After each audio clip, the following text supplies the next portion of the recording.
आलाय सिलाय जाजोब्बाय गुलाय गुजाय जाजोब्बाय बर'फ्रा बिथाङानोल' सासे दैदेनगिरि जायनि सायाव जोंहा दाबो फोथायनाय दङ बिथाङा फैयोब्ला दाबो बर'फोरनि सावगारिया सोलायगोन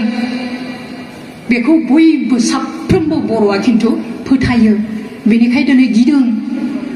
आरो जोंनि माखासे दैदेनगिरिफ्राबो गिदों बिथाङा बाहेराव फैयोब्ला जोंहा आरो जायगा थानाय नंला बेबायदि गिनाया गोबांहा दङ दिनै आसाम सोरखार भारत सोरखाराबो दङ बेनिखायनो मा खालामबाय खायदा खुयदा खालामनानै आरोबाव एखे रायखौनो दाखालै हाइकर्टआवबो जाबसिननानै होफिनबाय हायोमोन इच्छा खालामबा सोरखारा खारन कर्टआबो सोरखारनि आखायावनो दङ बिनिखायसो एक कर्टनि समाव साननैनि गेजेराव बेबो सानसेया मामोन फोर्थ सेटारडेमोन हैखालि कर्ट जाया सेकेंड सेटारडे आरो फोर्थ सेटारडेआव जिखुनु कर्टआनो बन्द थायो तो शुक्रबार 24 तारिख खालि मा खालामबाय कर्ट बहायब्रबबाय सानसेयावनो खननै जेखौ माने कर्टनि नियमा थिना बहायनानै बेल होबाय अखानायै बेल बन लानांगौ माने जामिन लानांगौ जोंना जामिनदारफ्रा थांजोब्बाय गुवाहाटियाव किन्तु कर्टआ बन्द फोर्थ सेटारडे मा खालामबाय सोरखारनि मानसियानो लोगोआव थाफानानै जाजनि न'आव थांनानै बेल लाहोबाय आरो सानै जाजखौ न'निफ्राय दैखांना लाबोनानै कर्टनि दरजा खेवहोब्रबनानै मा खालामबाय जामिन लाहोनानै लोगो लोगोनो दिल्लीयाव लानानै थांबाय तो गावसोरनो नांगौखाय बेफोरखौ खालामनो हाबाय नाथाय जेब्ला गावसोरनि खामानिया जागबाय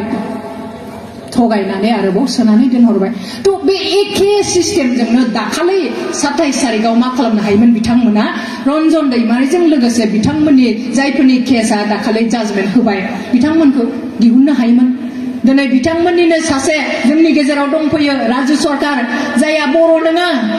थेवब्लाबो दिनै बर'नि थाखाय सेक्रिफाइस खालामनो बिथाङा रेडि आरो खालामबाय दिनै 12 बोसोर जाबाय बिथाङा जेलाव थानाया आरो दाखालिनि रायाव बिथाङा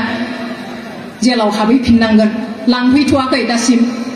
माब्ला लांफैगोन मिन्थिया बिथाङा आरोबाव जेलाव थाहैबावनांगोन माबादि दुखुनांथाव आरो जोंखौ बेबादिनो थगायबाय थादों आरो दिनै बे थगायनायाव जोंनि मानसियानो सहाय खालामदों सोरखारि मानसिफोरखौ बिनिखायसो दिनै हादों नङाब्ला जोंखौ इसिबां गोरलै थगायनो हाया दुखुनांथावा बेसो बेनिखायनो दिनैनि बे सानाव जोङो रंजाथावब्लाबो जोङो बांसिन दुखु मोननायखौसो फोरमायगोन दिनै गोबां एनडिएफबिनि मुङाव आरो एनडिएफबिनि जोहोलावफोरा 1986 निफ्रायनो मुंख्लं जाबोबाय बे मुंख्लंफोरनि सिमाङा दिनै जाफुङाखिसै जायनि न'खराव सोरनिबा फिसा हौवा सोरनिबा बिदा सोरनिबा फंबायफोरखौ बे हारिनि नामाव खोमानानै लानांबाय दिनै बिथांमोननि न'खरा मोनथिगौ आरो दिनै बिनिनो आंबो सासे मुंख्लंनिनो बिसि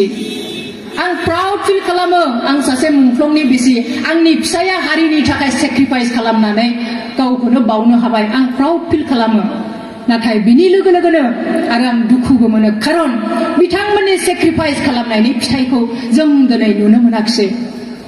बिथांमोननि सेक्रिफाइसनि भेलुआ थानायमोनब्ला बेसेनखौ जों मोननायमोनब्ला बिथांमोननि सिमाङा जाफुंनायमोनब्ला हयथ' जोङो दुखु मोननाय नङामोन जों गोग्गागौमोन प्राउड फिल खालामगौमोन नंगौ आंनि फिसाया सोरनिबा फिसालाया सोरनिबा फंबाया बिदाया दिनै जिउ बावनायनि थाखाय बर'फ्रा नैबेबादि मोनसे गोगोम खुंथाय मोननो हाबाय नैबेबादि मोनसे जोङो फिथाइ मोननो हाबाय होननानै जों मा खालामनो हागौमोन प्राउड फिल खालामनो हागौमोन जों आरोबाव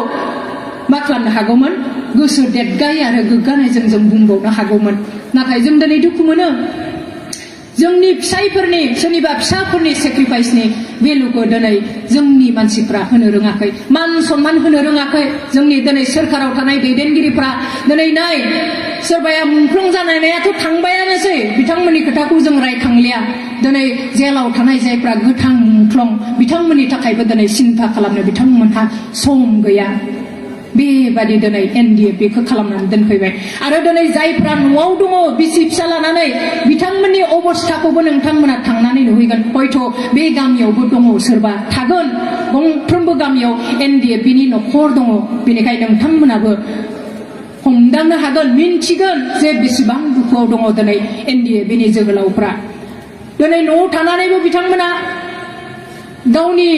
न'खर संसार सालायनो दिनै जेबो राहा लामा गैया सोरखारा बिथांमोननो बुंदोंमोन 4 लाख थाखा होगोन होननानै रिहाबिलिटेसननि नामाव बेखौबो मा खालामबाय जे बोसोरनै फिक्स डिप'जिट बोसोरनैनि उनावसो बेखौ दिहुननो हागोन आरो सोरबाया जुदि लन लानो गोसोबा बेनि एगेन्स्टआव लन लानो हागोन मा खालामनो लन लानानै बिजनेस खालामनानै जुदि बिजनेसा सोलियाबा लनखौ माबोरै मारिफिनगोन लन मारिनो हायाबा बे 4 लाखखौबो मोननाय नङा माबादि थगायदों होनायनि नामाव जोंनो 10 थाखा होदोंब्ला बिसोरो मा खालामदों 15 थाखा लानानैसो थांफिनदों बेबादि जोंखौ थगायदों आरो गोबाङाथ' दासिम मोनाखै सोरबाया सोरनिबा नामाव मोनदोंब्लाबो बे दासिमबो बिथांमोना दिहुननो हायाखै थ' मा खालामनो दिनै बोसोर सिजफायारनि उनाव बिथांमोना केम्पआव थाबाय केम्पआव थाब्लाथ' रावबो न'आव थांनानै खेथि बाथिबो खालामनो हाया सोरबा साख्रि बाख्रि मावनो हाया सोरबा न'खराव हा हु एसे दंब्लाबो जेबो खालामहैनो हाया केम्पआव थानानै बिथांमोना संगठननि खामानि मावनो गोनां जायो स' बिथांमोना केम्प सिफायनानै एकर्ड जानायनि उनाव जेब्ला केम्प सिफायनानै न' थांबाय बिथांमोननि आखायाव जेबो गैयामोन थाइसे थाखा सोरहाबा गैयामोन न'आव थांनोबो थ' माबोरै न'खरखौ खुंहैगोन सोरहाबा न' गंसे गैया थानो सोरहाबा बिसना गंसे गैया उन्दुनो थ' बिथांमोननो बे जिथु एकर्डआव 4 लाख थाखा जि लिरनाय दंखायो बेखौ जुदि लोगो लोगो बिथांमोननो होनायमोनब्ला हयथ' सोरहाबा न'खरा एसे सोलिनो हानाय अबस्थायाव फैगौमोन नाथाय दिनै बेखौबो खालामाखिसै माबादि थगायदों स' बिदिनो जों थगायजाबाय थाबावगोन नामा आरो जोङो बेबायदिनो माखासेया मालाबा दुखु खालामनानै थायो मा खालामबावनो इसिबां बोसोर आन्दलन खालामबाय सेक्रिफाइस खालामबाय जेबो मोनाखिसै जेबो जायाखिसै बेसेबां खालामबावनो नङा जों बिदि साननानै थाब्ला मेंब्ला जों आरोबाव गादब जाबावगोन आरोबाव जोङो नारसिन जाबावगोन आरोबाव जों थगाय जाबावगोन बेनिखाय जोङो गोदानहै आरो सिन्था खालामनांगोन गोदानहै आरो नाजाबावनांगोन गोदान जेबो मोनाब्लाबो जों जिखौ मोनबाय जिखिनि जोंनि आखायाव दङ बेखौनो हमथानो थाखाय बेखौनो लाखिनो थाखाय जों मा खालामबावनांगोन आरोबाव जुजिबावनांगोन बेनिखाय जों रायजो राजाफोरखौ खावलायगोन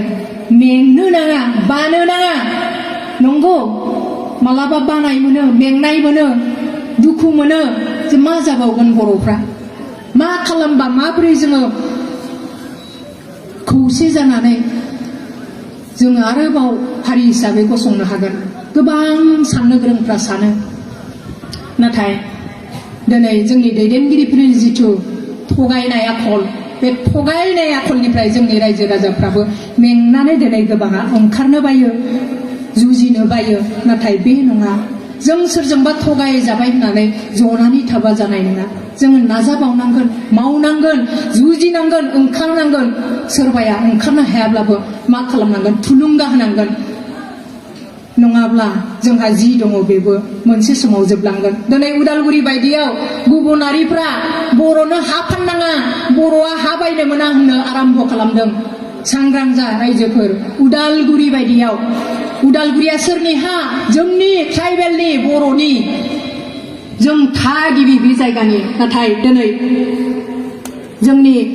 संग्रामखौ फोजोबनानै बर'फोरखौ नासयनानै गादबनानै थगायनानै आरो दिनै जोंखौनो जोंनि हायावनो गुबुनारिया बुंनो आरम्भ खालामदों जे बर'नो हा फाननाङा बर'आ हा बायनो मोना जों बहा दङ